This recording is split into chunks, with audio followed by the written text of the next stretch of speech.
A large spherical stupa, great food, a different culture, lot of peace, an understanding of Buddhism. When you experience all of this together in one place, you know you're in.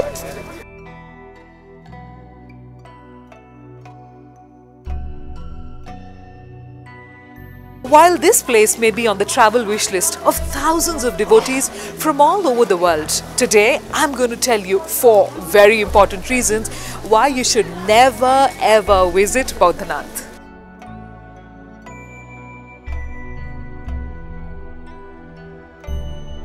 As you can see behind me, the atmosphere around here is full of peace.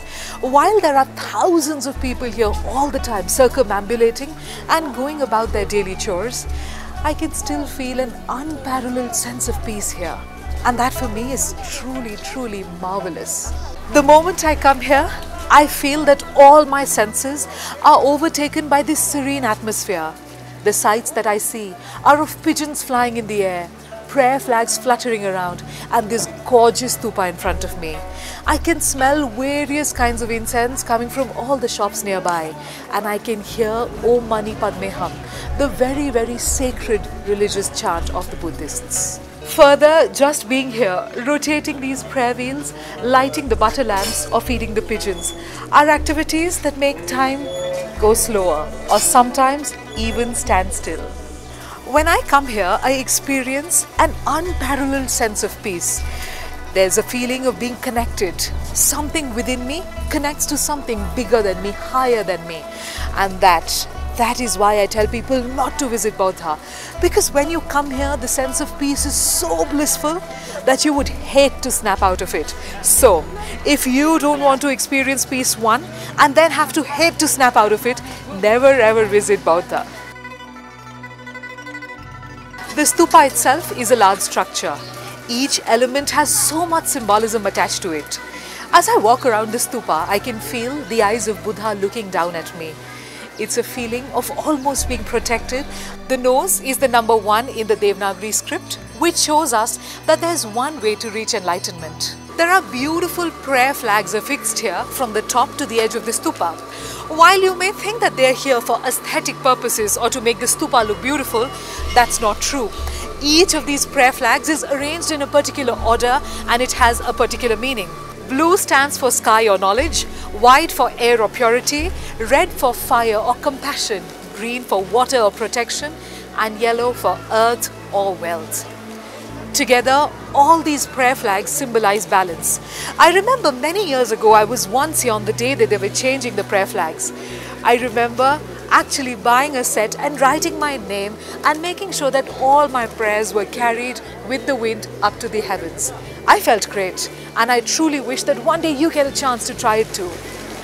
The scallops at the bottom of the dome are made with saffron water and they're meant to look like a lotus. The 108 niches right at the bottom of the dome are also very sacred because each one of them has a small statue of Buddha. The prayer wheels at the bottom of the dome are touched by devotees many times a day. Each one of them has a very special mantra, Om Mani Padme Hum, which basically means that the jewel is inside the lotus. It is believed that if devotees touch these prayer wheels and say this mantra time and time again, they will become as pure as the lotus itself. Wow, such a lot of symbolism. And this is just the tip of the iceberg.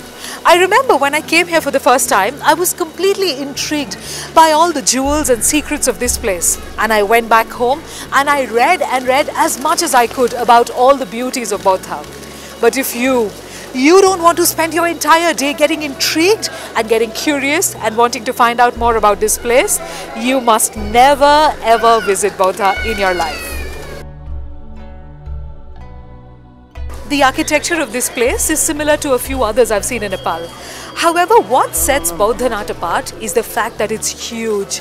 It's the sheer size. This is believed to be one of the largest spherical stupas in the world. In fact, it is also considered to be a stairway to heaven. The steeple is made of gold and it was restored with around 30 kgs of gold after the earthquake of 2015. It always glistens and looks really proud and tall overlooking the entire city. This imposing structure is wonderful. In fact, it's so big that it's also visible from aircrafts. I remember many years ago when I came here, I once came for breakfast and I just sat in one of the little cafes having a mug of hot chocolate. I remember being so astounded by the beauty that I just didn't want to return. I spent almost the entire day here. I went back right before dinner. So if you too don't want to get too carried away by the beauty and spend your entire time here, you must never ever visit Baudha. The food at Baudha is eclectic. You can find all sorts of international cuisines in one of the restaurants around here. You can find things for Thai people, people who love Chinese, Indian, Italian. Every cuisine that I like is available here. But since I'm here today, I'm going to try all the local stuff. Let's get started. This is khapse. This is a traditional Tibetan snack. It has a nice flavor and a nice crunch, and I truly enjoy it. In fact, I prefer it to some of the packaged commercial snacks available these days. Today I decided to try laughing, a traditional super yummy snack from here. And by try, I don't mean that I'm going to just eat laughing. I'm also going to try and make laughing for my crew here. I have with me Lakpa, who's the owner of this wonderful cafe, who's going to teach me. So Lakpa, let's get started.